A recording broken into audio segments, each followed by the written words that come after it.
Assalamualaikum warahmatullahi wabarakatuh. Di sini kami dari kelompok 6 mata kuliah kajian dan apresiasi drama akan menjelaskan tentang dekorasi, tata pakaian, tata rias, tata sinar, tata bunyi dalam pentas drama. Baik, langsung saja kita masuk ke pembahasan yang pertama tentang penataan pentas. Nah, komponen pentas teater dapat dikelompokkan ke dalam perlengkapan pentas, yaitu tata panggung atau dekorasi, tata cahaya atau sinar, tata rias, dan tata bunyi. Keempat komponen ini saling mempengaruhi dalam menciptakan keindahan pentas atau disebut pula dengan penataan artistik. Kita langsung ke pembahasan terkait dengan komponen-komponen pentas drama tadi. Yang pertama tentang tata dekorasi. Tata dekorasi adalah pemandangan sebagai latar belakang atau background dan segala properti yang berada di tempat pentas. Jika lakon dipentaskan di gedung yang panggungnya tanpa properti, maka dinding gedung itulah dekorasinya. Begitu pula jika pentas diadakan di luar atau tempat terbuka, maka latar belakang pentas itu seperti terdapatnya pohon-pohon, bukit-bukit itu merupakan pula dekorasinya. Selain itu, menurut Haryawan tahun 1998 menyatakan jika dekorasi adalah elemen visual yang melingkupi seluruh area permainan. Elemen-elemen visual tersebut antara lain benda-benda alam, tumbuh-tumbuhan, batu-batuan, dan perabotan rumah tangga. Nah, pengertian tata dekorasi atau tata pentas ialah pemandangan atau latar belakang tempat untuk memainkan lakon. Istilah dekorasi mengandung pengertian segala analisir atau alat yang memungkinkan untuk memberikan perwatakan yang terdapat di dalam lakon. Jadi, manfaat dekorasi adalah untuk melindungi daerah permainan atau pentas dengan pemandangan yang serasi dengan lakon. Masuk ke poin kedua tentang perlengkapan dekorasi. Nah, dekorasi yang merupakan sarana pelengkap dalam suatu pergelaran teater atau drama terdiri dari macam-macam. Setiap adegan dari suatu lakon yang digelar bisa jadi memerlukan dekor tersendiri sesuai dengan situasi lingkungannya. Perlengkapan teater atau drama yang dapat dipergunakan untuk mewujudkan suatu konsep dekorasi ada beberapa seperti di bawah ini. Yang pertama, drop terbuat dari lembaran kain, baik yang ada lukisannya maupun tidak. Pada kelompok teater tradisional, drop ini dilukis dan digunakan sebagai latar belakang suatu adegan. Drop ini dipasang menggantung dan dapat dinaik turunkan dengan cara menggulung drop tersebut. Pada masa kini, drop lebih banyak digunakan sebagai backdrop dan dipasang di pentas paling belakang. Yang nomor 2, ada drapery. Terbuat dari kain yang polos. Drapery ini berfungsi sebagai backdrop, sebagai hiasan proscenium atau bagian atas dalam, sebagai tirai pembuka dan penutup atau disebut dengan grand drapery. Selanjutnya ada flat, terbuat dari kain yang direkatkan pada kerangka kayu dalam bentuk tertentu menurut sesuai kebutuhan. Nah, di sini ada macam-macam flat, antara lain itu ada dinding yang berpintu dan berjendela, tiruan gapura, tiruan batang pohon, ataupun tiruan benda-benda ekspresif. Selanjutnya ada plastic pieces. Adalah suatu dekorasi yang dibuat sedemikian rupa sehingga menggambarkan efek 3 dimensi, misalnya batu paduan, pepohonan, gundukan tanah, ataupun sebagainya. Selanjutnya ada curtain, merupakan suatu layar yang dipasang di belakang layar penutup pada proscenium. Proses kerja layar ini juga ada yang dilaksanakan dengan sistem fly curtain. Selanjutnya ada tormentor merupakan suatu bingkai yang dipasang di bagian belakang proscenium untuk mempersempit mulut pentas. Selanjutnya ada teaser, adalah lembaran kain yang direntangkan melintang antara dua tormentor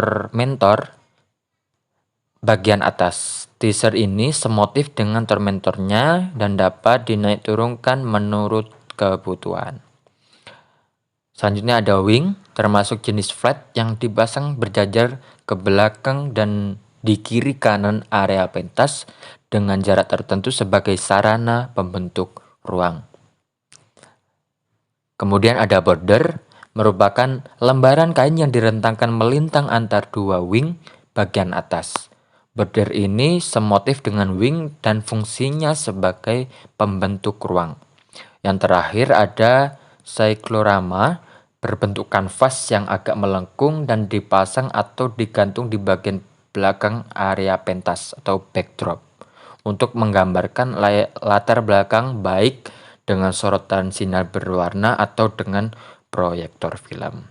Nah, selanjutnya akan dilanjutkan teman saya untuk menjelaskan tata cahaya dan seterusnya. Terima kasih. Silahkan dilanjut. Selanjutnya ada tata cahaya atau tata lampu. Dalam melaksanakan petunjukan, tata cahaya berfungsi untuk menerangi dan membantu menguatkan atau mempertegas gambaran suasana.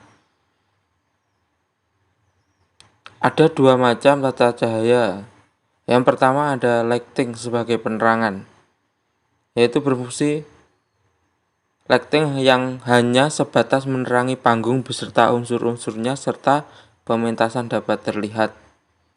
Yang kedua ada lighting sebagai pencahayaan, yaitu fungsi lighting sebagai unsur artistik pementasan, sebagai estetik aja. Yang satu ini bermanfaat untuk membentuk dan mendukung suasana sesuai dengan tuntutan naskah. Lalu selanjutnya ada tata rias. Merias dalam seni teater ialah memberi coretan wajah, penghalus kulit atau muka dengan tujuan untuk membentuk karakter pelaku. Jadi merias dalam teater itu berbeda dengan merias dalam arti memperindah dan bercantik diri seperti merias dalam salon kecantikan. Fungsi merias dalam teater itu sendiri untuk membentuk karakter perilaku.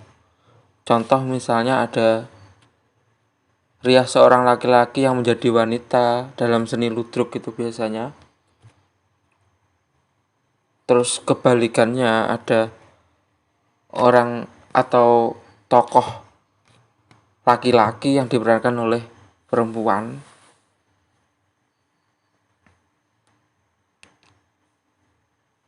Tata rias juga berfungsi untuk meyakinkan karakter, misalnya untuk meyakinkan karakter wanita muda untuk memerankan seorang gelandangan, maka kita harus merias wanita itu seolah-olah wanita itu yang kusut, pokoknya seperti gelandangan itu tadi.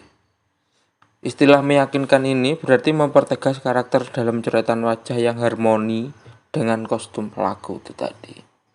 Nah, selanjutnya ada tata busana akan dijelaskan oleh teman saya. Selanjutnya nomor 5 yaitu tata busana.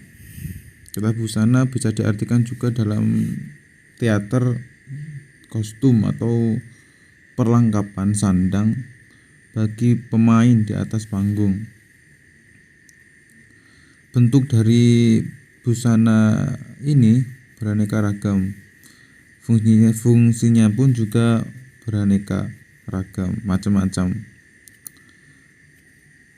Dalam teater, fungsi pakaian, fungsi sandang antara lain yang pertama adalah mencitrakan keindahan penampilan, yaitu tata busana dalam teater juga berfungsi sebagai bentuk ekspresi untuk lebih tampil indah dan menawan. Poin yang kedua yaitu fungsi dari busana membedakan satu pemain dengan pemain yang lain. Poin yang ketiga yaitu menggambarkan karakter tokoh, yaitu fungsinya dalam teater. Berbeda-bedanya karakter dalam teater itu bisa ditampilkan melalui tata busana, yaitu dalam model pakaian, bentuk pakaian, warnanya, motifnya, dan lain-lain. Melalui tata busana ini, penonton bisa terbantu dalam menangkap karakter yang berbeda-beda dari setiap tokoh yang tampil di atas panggung. Nomor keempat yaitu memberikan efek gerak pemain. Tata busana juga berfungsi sebagai pemberi efek dramatik, yaitu mendukung dramatika dari sebuah adegan. Dengan tata busana, para pemain akan lebih ekspresif dan dramatik. Poin nomor 5, fungsi dari tata busana yaitu memberi ruang gerak oleh pemain. Tata busana memiliki fungsi memberikan ruang gerak kepada pemain untuk mengekspresikan karakternya. Dalam bentuk gerak bisa diekspresikan secara maksimal melalui tata busana. Yaitu selanjutnya nomor 6, materi nomor 6 yaitu tata bunyi dan suara. Di dalam seni teater, tata bunyi dibedakan menjadi dua macam, yaitu ada efek bunyi dan efek musik. Efek bunyi ialah suara yang ditimbulkan oleh manusia maupun benda mati. Bisa berupa desisan, desahan, derak, denting, letupan maupun ledakan dan sebagainya. Sedangkan efek musik sendiri mengandung arti suara musikal yang membentuk irama dan dapat berfungsi sebagai pengiring atau pencipta suasana dalam sebuah pementasan. Itu tadi penyampaian materi dari kelompok 6, mata kuliah kajian dan apresiasi drama. Apabila teman-teman ada pertanyaan, silakan tulis di kolom komentar di bawah.